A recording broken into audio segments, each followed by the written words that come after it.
Global central banks are about to deliver a crushing blow to Donald Trump's economic agenda. And it all starts with a 36-hour marathon of policy decisions that could reshape the world economy. While Trump desperately begs for rate cuts, the Federal Reserve is preparing to hand him what could be his most humiliating defeat yet. This isn't just about interest rates, it's about Trump's complete failure to control the one institution that could make or break his presidency. So what exactly is happening this week, and why is Trump's pressure campaign on Jerome Powell about to spectacularly backfire? To understand the magnitude of what's coming, we need to look at how Trump has systematically tried and failed to bully the Federal Reserve into submission. Since taking office again, Trump has launched an unprecedented assault on Fed independence, calling Jerome Powell too late and demanding immediate rate cuts to juice his economy. But here's where it gets interesting, and where Trump's strategy reveals just how desperate he's become. Trump has repeatedly threatened to fire Powell, visited the Fed headquarters in a theatrical show of dominance, and even suggested the Fed board should assume control from their own chairman. These aren't the actions of a confident leader. They're the desperate moves of someone who knows his economic legacy hangs by a thread. You disagree day after day, year after year, in the most hateful and despicable way possible. For years, those on the radical left have compared wonderful Americans like Charlie to Nazis and the world's worst mass murderers and criminals. This kind of rhetoric is directly responsible for the terrorism that we're seeing in our country today, and it must stop right now. My administration will find each and every one of those who contributed to this atrocity and to other political violence, including the organizations that fund it and support it, as well as those who go after our judges, law enforcement officials, and everyone else who brings order to our country. From the attack on my life in Butler, Pennsylvania last year, which killed a husband and father, to the attacks on ICE agents, to the vicious murder of a healthcare executive in the streets of New York, to the shooting of House Majority Leader Steve Scalise and 3 others, radical left political violence has hurt too many innocent people. The rhetoric coming from the White House has become increasingly unhinged.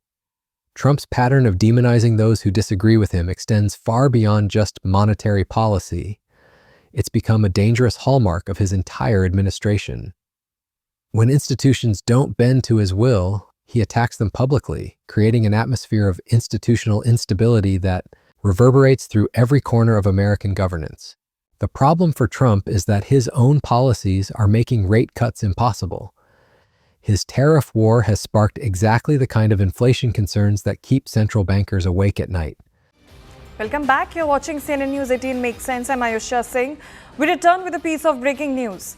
We're given to understand that US President Donald Trump has now said that he put a 50% tariff on India because they are buying oil from Russia. That's not an easy thing to do. That's a big deal and it causes a rift with India, is what he has said. Meanwhile, United States has also told G7 countries to join them in imposing tariffs on countries purchasing oil from Russia. This is the breaking news input we are getting in for you. CNN News 18 Sanjay Suri joins us live this morning. Sanjay, very good morning to you. Trump has always been a transactional leader, but these comments coming from him despite India repeatedly defending itself, how do you see this? Just this week, Trump's announcement of potential 50% tariffs on India over their oil purchases from Russia sent shockwaves through global markets. These aggressive trade policies aren't just diplomatic failures, they're creating the very inflationary pressures that make rate cuts economically irresponsible. Federal Reserve officials have been crystal clear. Trump's tariffs are the primary reason they can't lower rates. Powell himself admitted that the Fed went on hold when we saw the size of the tariffs, with all inflation forecasts shooting up as a direct result of Trump's trade policies. It's a perfect example of Trump shooting himself in the foot, demanding rate cuts while implementing the very policies that make those cuts impossible. This week's Fed meeting represents the culmination of months of this toxic dynamic.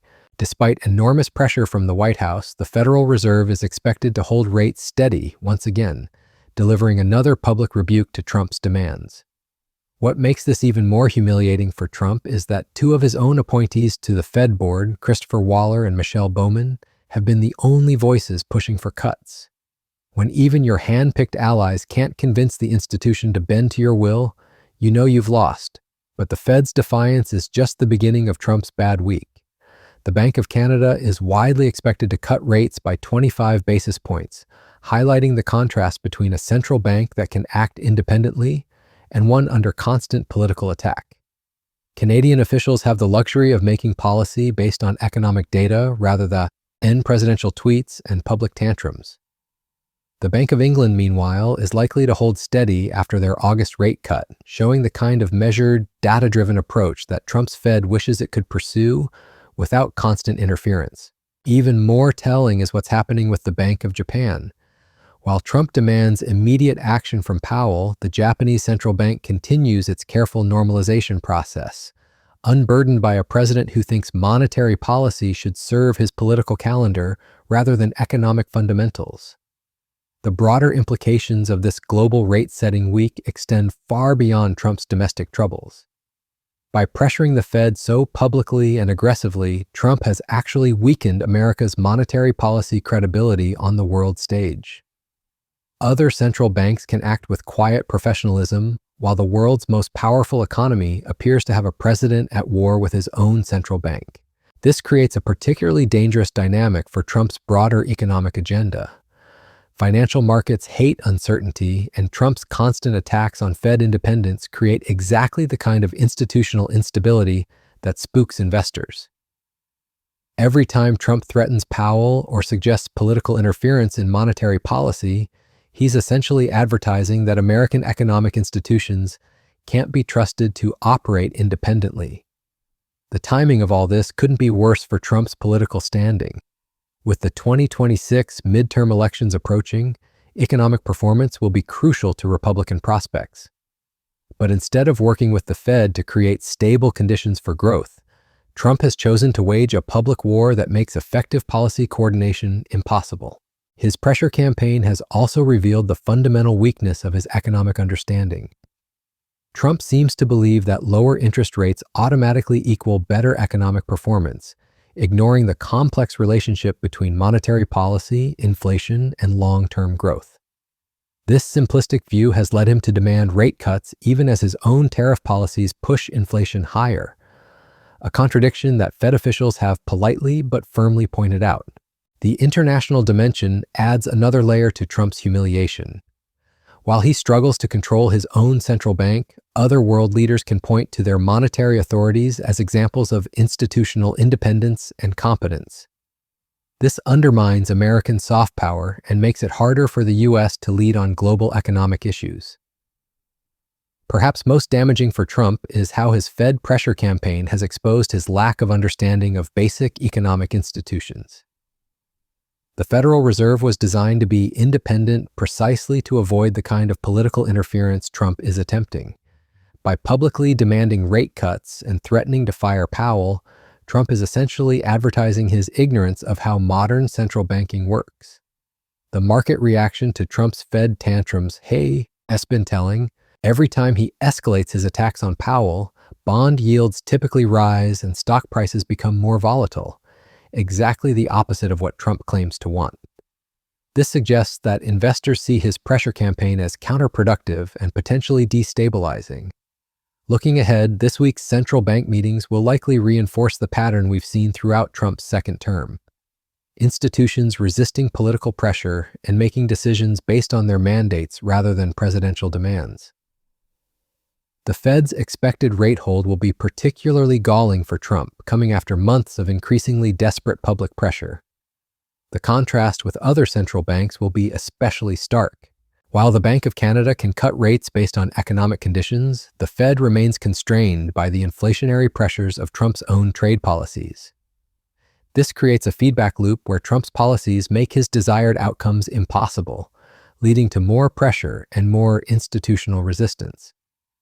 The long-term damage to American economic credibility could be severe. If markets begin to doubt the Fed's independence, it could lead to higher borrowing costs across the economy, exactly the opposite of what Trump claims to want.